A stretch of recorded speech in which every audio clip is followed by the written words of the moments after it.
Hello students, आपका स्वागत करता हूं मुदगल बायोलॉजी में। आज हम बात करेंगे सेल एनवेलप के बारे में और इसके मॉडिफिकेशंस के बारे में।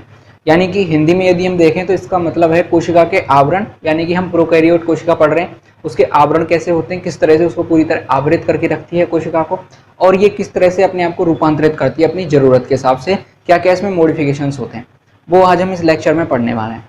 वीडियो को मैं स्टार्ट करूँ उससे पहले मैं आपकी 2 मिनट लेना चाहूँगा। एक मेरे दोस्त हैं, उनका एक केमिस्ट्री का चैनल है द प्रोटोन केमिस्ट्री क्लासेस। आप वहाँ पर जाकर बहुत ही अच्छी तरीके से, बहुत ही सिंपल वे में केमिस्ट्री सीख सकते हैं। तो अभी मैं आगे आपको 2 मिनट की क्लिप उनकी वीडियो की दिखाऊंगा केमिस्ट्री क्लासेस की। अगर आपको वीडियो अच्छी लगती है उनकी, आप उसके चैनल को पसंद करते हैं, मेरा ऐसा मानना है कि आप उस वीडियो को जरूर पसंद करेंगे, क्योंकि मैंने भी कई सारे डाउट्स केमिस्ट्री के उनकी वीडियो से ही क्लियर किए हैं। तो अभी आगे आने वाली वीडियो उनकी होगी 2 मिनट की क्लिप, उसको जरूर देखिए, और आपको वीडियो अच्छी लगे तो उस चैनल को जरूर सब्सक्राइब कीजिएगा। अपना नया लेक्चर जिसके अंदर हम डिस्कस करेंगे कि GI in carbon double bond nitrogen system. तो मैं हेडिंग डालता हूं, अपन हेडिंग डालते हैं GI in carbon double bond nitrogen system. Okay, अब हमारे पास में सिर्फ और सिर्फ 2 सिस्टम बचे हैं जिसको हमें स्टडी करना है। First is carbon double bond nitrogen system and the second is nitrogen double bond nitrogen system. ये 2 ही सिस्टम बचे हैं, दोनों सिस्टम को हमें स्टडी करना है डिटेल के अंदर। देन उसके बाद में हम आगे और जीआई के अंदर बढ़ेंगे कि हम कैसे एक कंपाउंड के अंदर ज्योमेट्रिकल आइसोमर्स कैलकुलेट कर सकते हैं। उसमें हम कुछ ट्रिक्स देखेंगे, कुछ फॉर्मूलाज देखेंगे। ओके, तो उस लेक्चर को देखने के लिए जरूर सब्सक्राइब जरूर कर लीजिएगा। ओके, तो देखो, सबसे पहले हमें ये पता होना चाहिए कि carbon double bond nitrogen system बनता कैसे। ठीक है, क्योंकि हमें अगर ये पता चल जाएगा कि carbon double bond nitrogen system बनता कैसे है, तो हमें ये इजीली हम प्रिडिक्ट कर सकते हैं कि क्या ये कंपाउंड जीआई शो करेगा या नहीं करेगा। क्लियर? तो देखो, हमारे पास में कुछ ऐसा एक सिस्टम होगा। ठीक है, इसको हम बोलते हैं कार्बोनाइल ग्रुप। क्या बोलते हैं? कार्बोनाइल ग्रुप, या फिर कार्बोनिल कंपाउंड बोल सकते हैं ना इसको। ऐसे कंपाउंड्स जिसके अंदर कार्बोनिल ग्रुप प्रेजेंट होता है उसको हम क्या बोलते हैं? कार्बोनिल कंपाउंड बोलते हैं। ठीक है, the compound having carbonyl groups are known as carbonyl compound. तो this is carbonyl group and this is, हम बोल सकते हैं ये कार्बोनिल कंपाउंड है। ठीक है, इस कार्बन की 2 वैलेंसीज फ्री है। एल्डिहाइड और कीटोन जो होते हैं वो बेसिकली होते हैं कार्बोनिल कंपाउंड्स। तो हम लिखेंगे aldehyde and ketones are carbonyl compound. ठीक, जब हम इस कार्बोनिल कंपाउंड की रिएक्शन करवाते हैं किसी भी अमोनिया डेरिवेटिव के साथ, तो this is ammonia derivative, ammonia derivative. ठीक है, क्लियर है? अब देखो, जब हम कार्बोनिल ग्रुप और अमोनिया डेरिवेटिव की रिएक्शन करवाते हैं तो इसमें से वाटर जो होगा वो बाहर निकल जाएगा। ठीक है, इसको हम ऐसा लिखते हैं H2L। तो इसमें जो वाटर होगा वो क्या हो जाएगा? बाहर आ जाएगा। जो प्रोडक्ट हमारे पास बनेगा वो क्या बनेगा? कुछ इस प्रकार से बनेगा। ठीक है, और ये जेड ग्रुप। नाइट्रोजन के पास में आपको पता होगा कि लोन पेयर बचेगा। तो देखो, इस नाइट्रोजन के पास में 2 डिफरेंट ग्रुप्स होंगे। पहला ग्रुप होगा लोन पेयर। लोन पेयर को हम एज अ ग्रुप कंसीडर करेंगे। ठीक है, जब भी हम ज्योमेट्रिकल आइसोमरिज्म के रूप में उसको देखेंगे तो इसमें एक ग्रुप तो होगा इसका क्या? लोन पेयर ग्रुप होगा। दूसरा होगा जो जेड ग्रुप होगा। ठीक है, जैसे सपोज OH हो सकता है, क्लोरीन हो सकता है, कुछ भी हो सकता है। वो हम आगे देखेंगे कितने टाइप के अमोनिया डेरिवेटिव बन सकते हैं। अभी के लिए सिर्फ इतना ही ध्यान रखेंगे कि एक ग्रुप हो गया लोन पेयर और दूसरा ग्रुप कौन सा हो गया? Z group. अब इस कार्बन के पास में भी 2 डिफरेंट ग्रुप्स होंगे। ठीक है, तो देखो, बहुत बार आपको ये रिएक्शन देकर के आपसे पूछा जाएगा कि जो प्रोडक्ट बनेगा क्या वो जीआई शो करने के लायक होगा। ठीक है, तो हमें आपको ये रिएक्शन कंडक्ट करवाने की कोशिश। देखा आपने, इतने सिंपल वे में वो केमिस्ट्री पढ़ाते हैं। अगर आपको वीडियो अच्छी लगी हो तो चैनल को उनके सब्सक्राइब कीजिएगा। चैनल का नाम है दी प्रोटोन केमिस्ट्री क्लासेस, लिंक आपको डिस्क्रिप्शन बॉक्स में मिल जाएगी। चलिए अब हमें अपने लेक्चर पर आते हैं। तो देखिए, हमारा जो लेक्चर है वो आज सेल एनवेलप और इसके मॉडिफिकेशंस के ऊपर है कि कोशिका का आवरण क्या होता है। हम पढ़ रहे हैं प्रोकैरियोट सेल्स। इससे पहले हमने प्रोकैरियोट सेल के बारे में डिटेल में बात की, फिर उससे पहले हमने सेल ओवरव्यू देखा। आप दोनों वीडियो नहीं देखे हैं तो उस वीडियो को जाके देखिएगा, लिंक आपको डिस्क्रिप्शन में मिल जाएगी। लिस्ट है पूरी सेल के ऊपर, आप उसको जाके चेकआउट कर सकते हैं। तो सबसे पहले हम सेल एनवेलप के बारे में बात करते हैं। सेल एनवेलप होता क्या है? देखिए, हम यदि जनरल वे में यदि बात करें तो पोस्ट ऑफिस में हम जाते हैं तो किसी भी पोस्ट को हम पोस्ट करते हैं तो हम क्या देखते हैं कि उसको एक एनवेलप के अंदर या लिफाफे के अंदर पैक किया जाता है। क्यों लिफाफे की जरूरत पड़ती है? तो लिफाफे की जो जरूरत है वो उसके प्रोटेक्शन के लिए जरूरत पड़ती है, उसकी सिक्योरिटी के लिए, ताकि उसको बाहरी वातावरण से या जो भी कोई भी दिक्कत आए तो उनसे वो उसको सिक्योर किया जा सके। सेम इसी तरह से जो प्रोकैरियोट कोशिकाएं हैं, जो बैक्टीरियल सेल्स हैं, वो सबसे प्राचीन प्रकार की कोशिका है, तो उनको नेचर ने प्रोटेक्शन दिया है। ठीक है, प्रोटेक्शन को किस वे में दिया है कि उनको एक सेल एनवेलप दिया गया है जिससे कि वो अपने आप को एटमॉस्फेयर से या किसी भी बड़ी चीज से अपने आप को सुरक्षित रख सकें। तो ये हम कह सकते हैं सेल एनवेलप इसके प्रोटेक्शन का काम आती है। अब हम बात करते हैं इसके सेल एनवेलप की, तो किस तरह से मिलकर ये सेल एनवेलप इनका बना होता है। इनका जो सेल एनवेलप है वो 3 लेयर से मिलकर बना होता है, और वो तीनों लेयर जो है, इनकी तीनों परतें हैं, वो बहुत टाइटली पैक्ड होती हैं। तो उन तीनों लेयर का नाम हम एक एक करके डिस्कस करते चलेंगे और उनकी जो वर्क है या उनकी जो फंक्शंस हैं उनके बारे में हम बात करते चलेंगे। सबसे पहले हम एक टिपिकल बैक्टीरियल सेल की बात कर रहे हैं, तो उसकी जो लेयर है, हम देखिए ये सबसे आउटर मोस्ट लेयर हो गई उसकी। ठीक है, आउटर मोस्ट लेयर के बाद ये इसकी एक बीच की लेयर हो गई। ठीक है, क्योंकि 3 लेयर्स हैं तो ये 2 लेयर हो गई आपकी, और एक आपकी ये जो लेयर है ये इनर मोस्ट लेयर हो गई। ठीक है, ये 3 जो लेयर है आपकी ये बहुत ही टाइटली पैक्ड होती हैं। अब एक एक का हम नाम देखते चलेंगे। तो यहाँ पर जो आपकी सबसे आउटर मोस्ट लेयर है उसका यदि हम नाम देखें तो उसका नाम है आपका ग्लाइकोकैलिक्स। ठीक है, सबसे जो आउटर मोस्ट लेयर होती है, टफ जो लेयर होती है, इसका नाम है ग्लाइकोकैलिक्स। उसके बाद हम यदि बीच के उसकी बात करें लेयर की, तो उसका नाम है सेल वॉल। ठीक है, कोशिका भित्ति। इसी तरह यदि हम तीसरी जो इनर मोस्ट लेयर है इसकी, यदि तीसरी लेयर की बात करें तो इसका नाम है सेल मेम्ब्रेन या फिर प्लाज्मा मेम्ब्रेन। ठीक है, तो इस तरह से ये 3 लेयर होती है। जो आउटर मोस्ट लेयर है उसका नाम है ग्लाइकोकैलिक्स, जो बीच की लेयर उसका नाम है सेल वॉल, और तीसरी जो लेयर है उसका नाम है सेल मेम्ब्रेन। अब हम एक एक करके लेयर की बात करते चलेंगे। सबसे पहले हम बात करेंगे ग्लाइकोकैलिक्स की। ठीक है, तो ग्लाइकोकैलिक्स की यदि हम बात करें तो इसमें जो सबसे पहला टर्म आता है आपका ग्लाइको। ग्लाइको को हम लिंक कर सकते हैं ग्लूकोज से। ठीक है, तो ग्लूकोज क्या है, एक शुगर का टाइप है। ठीक है, तो ग्लाइकोकैलिक्स में ग्लाइको क्या हो गया आपका, शुगर का टाइप हो गई, या फिर ये एक शुगर हो गई। अब यदि हम इसके कंपोनेंट की बात करें तो देखिए इसके कंपोनेंट्स कौन कौन से हो सकते हैं। आपने नाम सुना होगा ग्लाइकोलिपिड्स का, और आपने नाम सुना होगा ग्लाइकोप्रोटीन्स का। तो ग्लाइकोलिपिड्स होती हैं एक आपकी, और एक होती है आपकी ग्लाइकोप्रोटीन्स। ठीक है, तो सेम जैसे कि ग्लाइकोकैलिक्स में जो हमें टर्म दिखाई दे रहा है ग्लाइको, जो कि शुगर को रिलेट करता है, यहाँ पर भी जो ग्लाइको है ये भी शुगर को रिलेट करते हैं। तो यदि हम बात करें ग्लाइकोलिपिड की, तो शुगर के संग यदि लिपिड जुड़ जाते हैं तो उसे हम कहते हैं ग्लाइकोलिपिड्स, और यदि शुगर के साथ हम प्रोटीन को जोड़ देते हैं, ठीक है, शुगर के साथ यदि हम प्रोटीन्स को जोड़ देते हैं तो फिर वो कहलाती है ग्लाइकोप्रोटीन्स। तो ग्लाइकोकैलिक्स के कंपोनेंट्स कौन कौन से हो गए, लिपिड्स या फिर प्रोटीन्स, ये दोनों मिलके ग्लाइकोकैलिक्स का निर्माण करते हैं। ठीक है, इसके बाद हम बात करें कि ग्लाइकोकैलिक्स का काम क्या है, तो ग्लाइकोकैलिक्स का जो मेजर इनका काम है वो प्रोटेक्शन का काम है, क्योंकि ये सबसे आउटर मोस्ट लेयर है, इसकी सबसे बाहरी है, तो जितना भी जिम्मेदारी होगी सुरक्षा की वो इसके ऊपर आएगी। ठीक है, कोई भी आक्रमणकारी यदि इस पर आक्रमण करेगा तो सबसे पहले इसको भेदना होगा उसे। ठीक है, तो ये सबसे आउटर मोस्ट लेयर है, और इसके अलावा इसके क्या क्या कार्य हैं। ग्लाइकोकैलिक्स जो स्टोर फूड होता है, फूड जो है, जो हमने जो बैक्टीरियल सेल या किसी भी प्रोकैरियोट सेल ने खा लिया वहां तक ठीक है, लेकिन जो बचा हुआ फूड है उसको ग्लाइकोकैलिक्स के अंदर स्टोर करके रखा जाता है। इसके अलावा इसका अटैचमेंट का इसका एक और काम है, यानी कि जो बैक्टीरियल सेल है या फिर कोई भी प्रोकैरियोट जो सेल है उसको किसी भी सरफेस पर अटैच करना होगा, तो ये जो लेयर है वो सबसे पहले ही उसमें काम आएगी। ग्लाइकोकैलिक्स की जो लेयर है वो ही सबसे पहले उसको काम आएगी, और उसी के द्वारा वो किसी भी सरफेस पर अटैच हो पाएगा। अब हम ग्लाइकोकैलिक्स की बात करें तो ग्लाइकोकैलिक्स अलग अलग बैक्टीरियल सेल में अलग अलग प्रकार की पाई जाती है।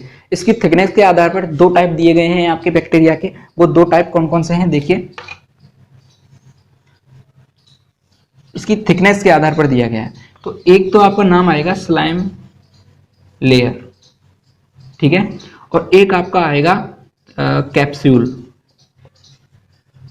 ये 2 नाम दिए गए हैं, एक स्लाइम लेयर, दूसरा आपका कैप्सूल। तो क्या क्या इनके फंक्शंस हैं, या फिर हम कह सकते हैं क्या क्या इनके लक्षण हैं, तो वो देखिए स्लाइम लेयर होगा कि यदि आपकी जो ग्लाइकोकैलिक्स है वो लूज है, वो शीथ है, ठीक है, यानी कि ढीली है, थोड़ी सी इतनी टाइट नहीं है, और हम कह सकते हैं थोड़ी सी लचीली है, तो उसको नाम दिया गया स्लाइम लेयर। ठीक है, उस ग्लाइकोकैलिक्स को नाम दिया गया स्लाइम लेयर, जो कि कुछ बैक्टीरियल सेल्स में पाई जाती है। वहीं कुछ बैक्टीरियल सेल्स ऐसे होते हैं जिनमें कि जो आपकी ग्लाइकोकैलिक्स है वो बिल्कुल टफ होता है, या फिर हम कह सकते हैं क्लोजली पैक्ड होते हैं वो। ठीक है। उनकी जो ग्लाइकोकैलिक्स है वो बहुत ही क्लोजली पैक्ड होता है, साथ ही साथ उनकी जो फॉर्मेशन है वो टफ होती है। तो उनके द्वारा जो लेयर बनाई जाएगी या फिर जो ग्लाइकोकैलिक्स है उसको हम नाम देंगे कैप्सूल। तो इस तरह से हमने ग्लाइकोकैलिक्स के काम देखे और साथ ही साथ ग्लाइकोकैलिक्स के बेस पर जो बैक्टीरियल सेल्स हैं उनको दो टाइप में बांटा गया है। पहले आपकी स्लाइम लेयर है, दूसरे आपके कैप्सूल हैं। जो कैप्सूल है या जो टफ है, इसका मैं आपको एग्जांपल देता हूं। आपने निमोनिया का जो बैक्टीरिया पाया जाता है स्ट्रेप्टोकोकस निमोनी, स्ट्रेप्टोकोकस निमोनी, इसकी जो ग्लाइकोकैलिक्स पाई जाती है उसका जो टाइप है वो कैप्सूल टाइप का पाया जाता है, यानी कि इसकी जो ग्लाइकोकैलिक्स है वो टफ होती है, क्लोजली पैक्ड होती है। तो यहाँ पर मैंने आपको एग्जांपल बताया कि कैप्सूल प्रकार का जो स्लाइम लेयर है, सॉरी कैप्सूल टाइप की जो आपकी ग्लाइकोकैलिक्स है वो किसमें पाई जाएगी, निमोनिया का जो बैक्टीरिया होता है स्ट्रेप्टोकोकस निमोनी। अब हम बात करें सेल बॉल की, दूसरी जो हमारी लेयर आती है वो सेल बॉल आती है। सेल बॉल का यदि हम मेजर वर्क की बात करें तो इसका काम भी सिक्योरिटी का ही है और प्रोटेक्शन का काम ये भी करती है।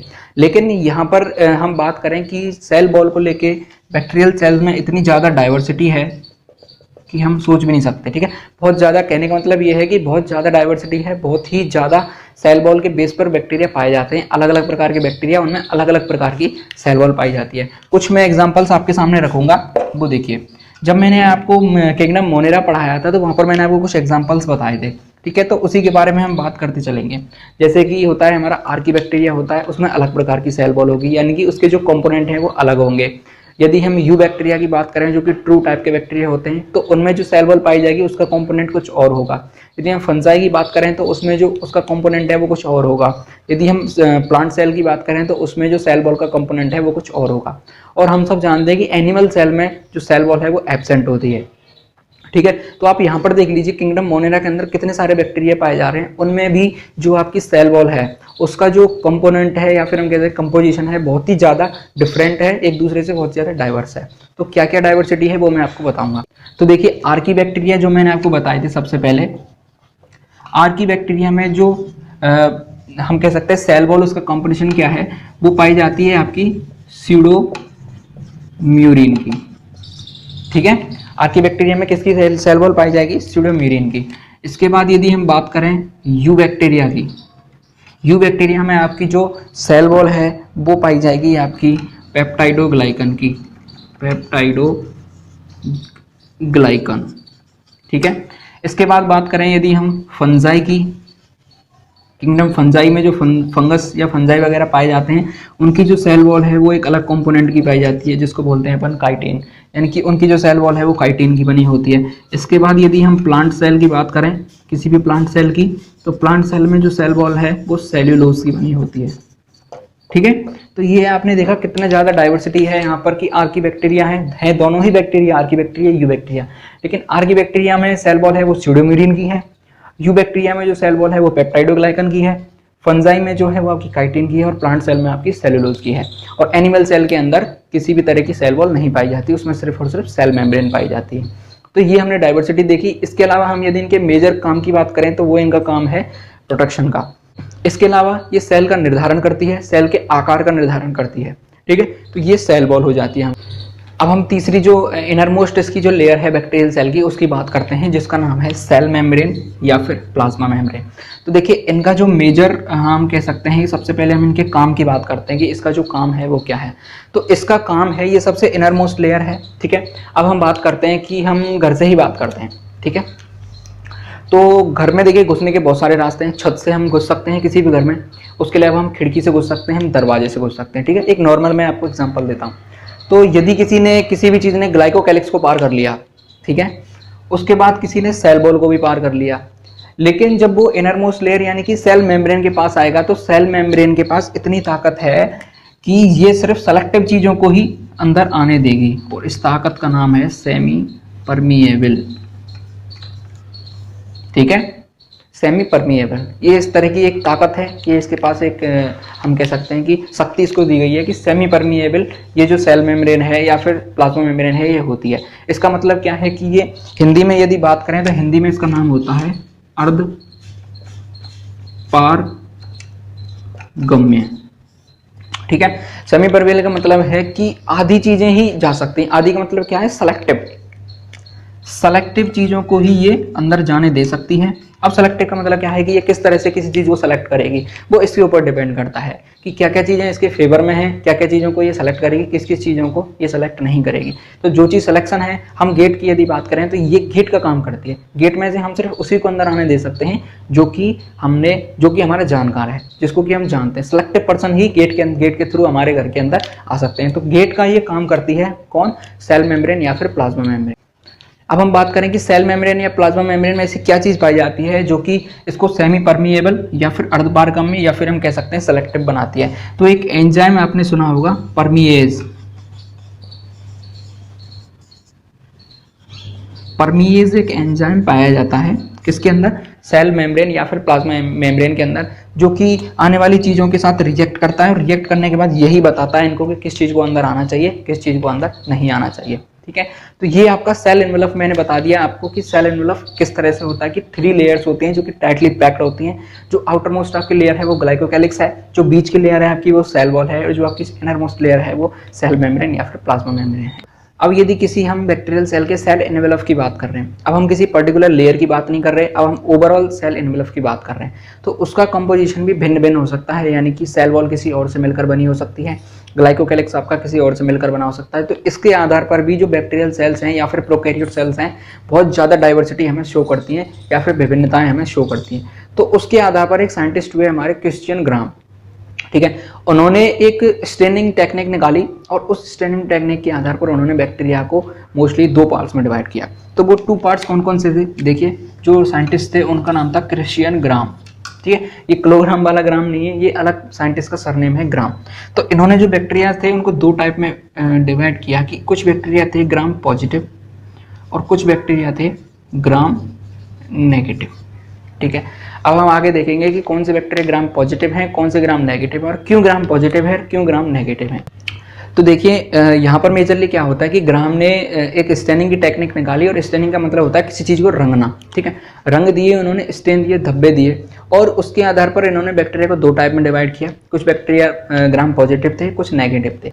यदि आपको कंप्लीट स्टेनिंग की टेक्निक जाननी है कि किस तरह से उसको स्टेन किया जाता है, तो आप मुझे कमेंट बॉक्स में बताइए, मैं आपको पूरी टेक्निक बता दूंगा। लेकिन यहाँ पर हमारा ये मोटिव नहीं है, यहाँ पर हमें सिर्फ इतना पढ़ना है कि कौन से बैक्टीरिया ग्राम पॉजिटिव है और क्यों पॉजिटिव है। तो ग्राम पॉजिटिव में जो बैक्टीरिया आते हैं वो बैक्टीरिया इसलिए पॉजिटिव आते हैं क्योंकि ये कलर को छोड़ते नहीं हैं। ठीक है, या फिर हम कह सकते हैं कि इनका जो कलर है वो वायलेट कलर होता है। ठीक है, कलर की यदि हम बात करें तो ये वायलेट कलर के होते हैं या फिर बैंगनी कलर के ये होते हैं। ठीक है, तो ग्राम ने क्या किया कि इनको कलर दिया, और कलर देने के बाद इनको स्टेनिंग करने के बाद इन्होंने इसको अल्कोहल से धोया। ठीक है, दोनों प्रकार के बैक्टीरिया थे। अब कुछ बैक्टीरिया ऐसे थे जो अल्कोहल से धोने के बाद जिन्होंने उस कलर को ले लिया, वो कलर था बैंगनी। ठीक है, तो जब ग्राम ने उनको स्टेन किया यानी कि उन पर कलर डाला तो वो कलर था बैंगनी। बैंगनी कलर को जब उन्होंने अल्कोहल से धोया तो कुछ बैक्टीरिया ऐसे थे जिनसे वो कलर धुल गया, लेकिन कुछ बैक्टीरिया ऐसे थे जिनसे वो कलर नहीं धुला। तो जिनसे कलर नहीं धुला उनका कलर था बैंगनी कलर। ठीक है, अल्ट्रा वायलेट, उनका कलर था वायलेट कलर यानी कि बैंगनी कलर का। और जो कुछ बैक्टीरिया ऐसे थे कि ये कलर को छोड़ देते हैं। ठीक है, और इनका जो कलर हो जाएगा वो आपका हो जाएगा रेड या फिर पिंक लाइट। ठीक है, इनका कलर कैसा हो जाएगा? रेड या फिर पिंक, लाइट पिंक इनका कलर हो जाएगा। तो जो बैक्टीरिया अल्कोहल से धोने के बाद जिन्होंने कलर को नहीं छोड़ा उनका कलर बिल्कुल बैंगनी कलर ही था, तो उनको तो कहा उन्होंने ग्राम पॉजिटिव। ठीक है, ग्राम पॉजिटिव बैक्टीरिया। और जो बैक्टीरिया अल्कोहल से वॉश करने के बाद कलर को छोड़ गए, जिनका कलर चेंज होकर रेड हो गया या फिर हम कह सकते हैं लाइट पिंक हो गया, उनको इन्होंने नाम दिया ग्राम नेगेटिव। ठीक है, तो इस तरह से क्रिश्चियन ग्राम जो साइंटिस्ट थे उन्होंने बैक्टीरिया को 2 पार्ट्स में डिवाइड किया। कुछ बैक्टीरिया ग्राम पॉजिटिव थे, कुछ बैक्टीरिया ग्राम नेगेटिव थे। आज के लेक्चर में सिर्फ इतना ही। इसके बाद हम इसके मॉडिफिकेशंस अगले लेक्चर में बात करेंगे। तब तक मेरे चैनल को जरूर सब्सक्राइब करें, देश से प्यार करें, माता पिता से प्यार करें। जय हिंद।